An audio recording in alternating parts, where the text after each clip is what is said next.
इस साल 2023 में कई सारे कमाल के एनिमेस देखने को मिलते हैं, जिनमें से मैं आपको 5 ऐसे न्यूली रिलीज एनिमे सजेस्ट करूंगा जो आपको देखने ही चाहिए। मैं इस वीडियो में attack on Titan, jujutsu Kaisen, demon slayer या ब्लीच जैसे फेमस एनिमेस को इंक्लूड नहीं करूंगा, क्योंकि ये एनिमे पहले से ही बहुत ज्यादा फेमस हैं और प्रोबेबली आप लोग अभी इन्हें फॉलो भी कर रहे होंगे। और हाँ, एक और बात, जो भी एनिमेस मैं आपको इस वीडियो में बताने वाला हूँ, मैं उनको रैंक नहीं करूंगा, क्योंकि मेरे अकॉर्डिंग ये सारे एनिमेस कमाल के हैं और आपको देखने ही चाहिए। तो आगे बढ़ने से पहले अगर आपको ये वीडियो अच्छी लगे तो प्लीज वीडियो को लाइक कर देना और चैनल को सब्सक्राइब कर देना। हमारा पहला एनिमे है डार्क गैदरिंग। ये एनिमे इसी साल 10 जुलाई को रिलीज हुआ था और एक हॉरर सुपरनेचुरल शोनेन एनिमे है।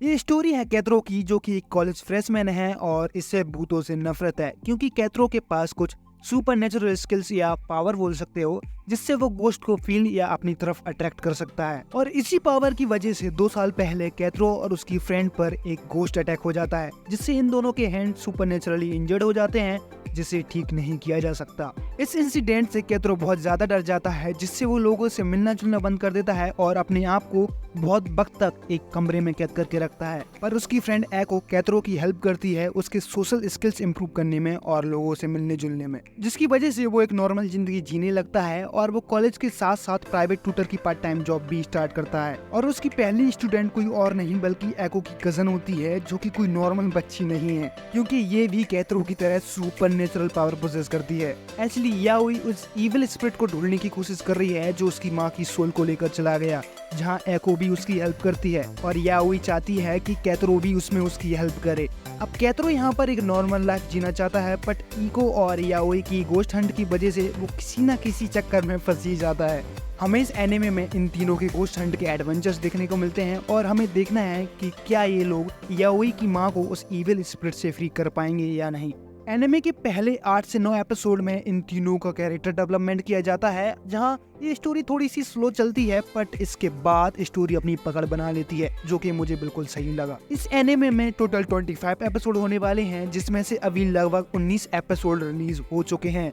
और सच कहूँ तो इस टाइप का एनिमे मैंने खुद पहली बार देखा है, जिसके हिसाब से तो भाई मुझे बहुत सही लगा। तो अगर आपको हॉरर सुपरनेचुरल टाइप का एनिमे पसंद है तो ये एनिमे मिस मत करना। और हाँ, एक और बात, अगर इस एनिमे के किसी एपिसोड में किसी के बॉडी पार्ट्स इधर उधर डले मिले या किसी इंसान के पेट को फाड़ कर एक बच्चा बाहर निकले तो शौक मत होना, ठीक है? Good luck.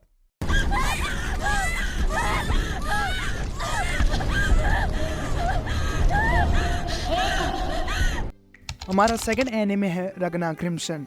This is easily one of the best anime जो मैं अभी देख रहा हूँ। इसकी स्टोरी और एनिमेशन सब बढ़िया है, आपको इसे देखने में बहुत मजा आएगा, इसकी गारंटी मैं लेता हूँ। ये एक एक्शन फैंटेसी सोनेन एनिमे है जिसमें टोटल 24 एपिसोड होने वाले हैं। और अगर हम इस एनिमे की प्लॉट आर्मर की बात करें तो ये एनिमे एक दूसरे वर्ल्ड में सेट है, जहाँ ड्रैगन्स और ह्यूमंस के बीच फाइट चलती रहती है और इसके बीच आता है हमारा मेन कैरेक्टर रगना, जो कि एक अनएक्सपीरियंस्ड ड्रैगन हंटर है, और उसकी पार्टनर लियोनिका, जो उसके मुकाबले काफी स्ट्रॉन्ग ड्रैगन हंटर है। ये दोनों खाने से लेकर नहाने तक सब काम एक साथ करते हैं और बहुत ज्यादा क्लोज हैं।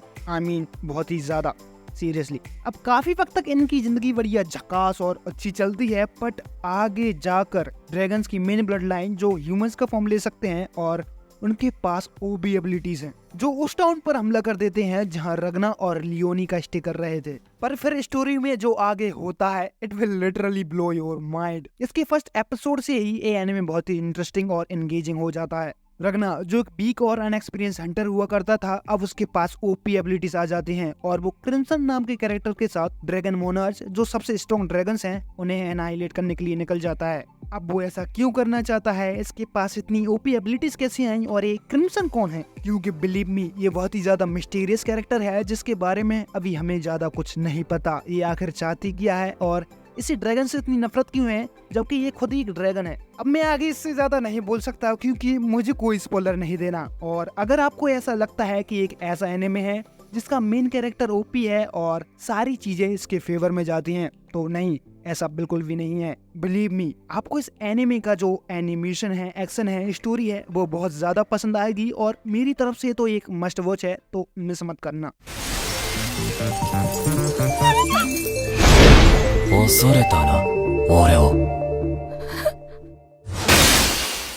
तो हमारा नेक्स्ट एनिमे है वंगो स्ट्रे डॉग्स। हाँ, मैं कुत्तों की ही बात कर रहा हूँ। ये एक action comedy mystery super power super natural anime है जिसका 4th और 5th सीजन अभी रिसेंटली आया था, जो कि लिटरली तबाही था। इस एनिमे के मेन कैरेक्टर का नाम आसुसी है, जो कि एक ऑर्फन है जिसकी बैक स्टोरी थोड़ी सी सैड है, बट एनिमे पर ज्यादा कुछ इम्पैक्ट नहीं डालती। तुम्हारा क्या मतलब कि एक मेन कैरेक्टर है या साइड कैरेक्टर?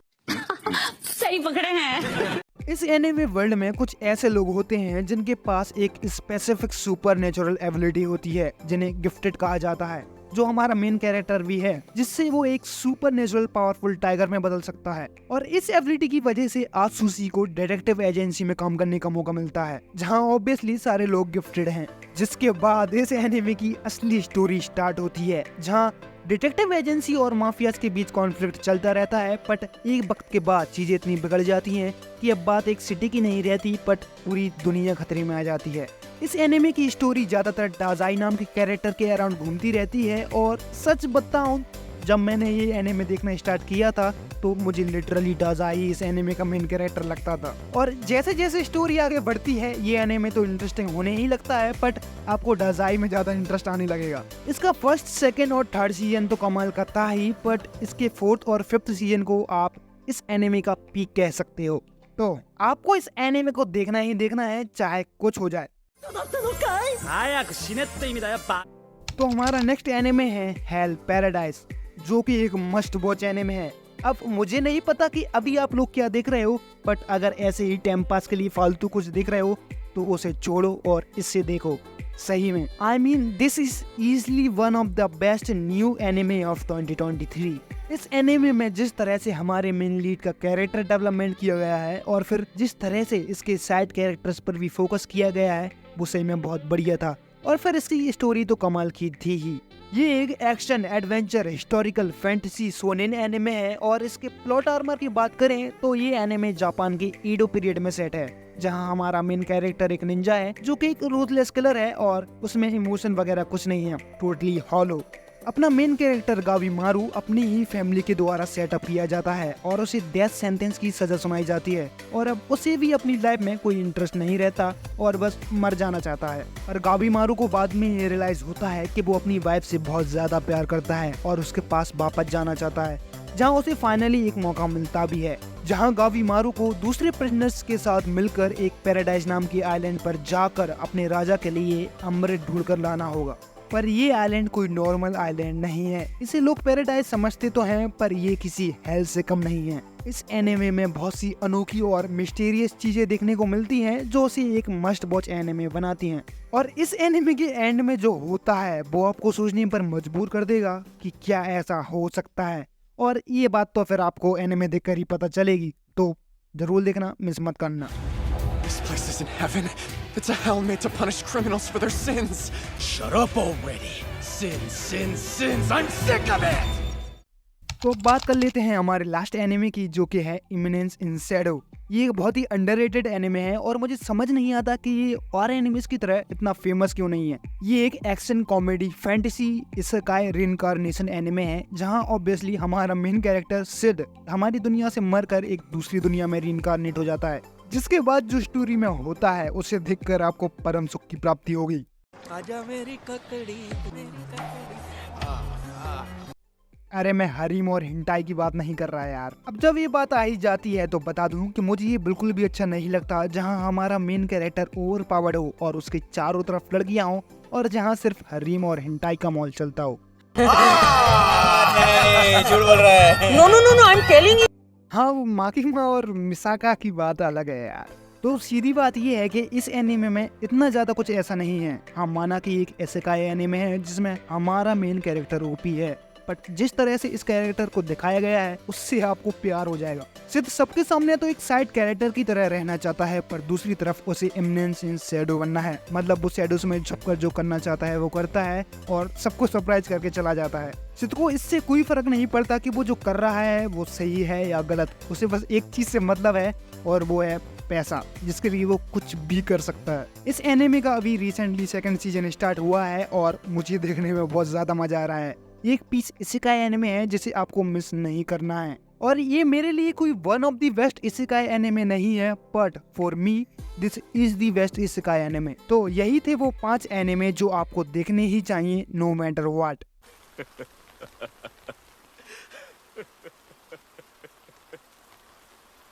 逃げる。誰がどこへ。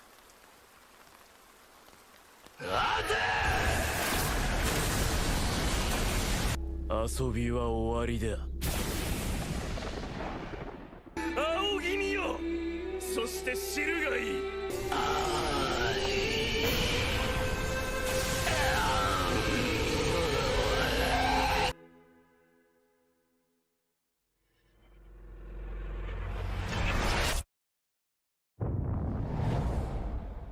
और मेरी आपसे एक रिक्वेस्ट है कि आप मुझे सजेशन दें कि मैं आपके लिए किस टॉपिक पर वीडियो बनाऊं, या आपको किस तरह की वीडियो चाहिए, या फिर अगर आपको किसी स्पेसिफिक एनिमे पर रिव्यू चाहिए तो मुझे बता देना, मैं उस पर भी वीडियो बना सकता हूं। तो आज के लिए बस इतना ही। उम्मीद है कि आपको ये वीडियो इन्फॉर्मेशनल लगी होगी।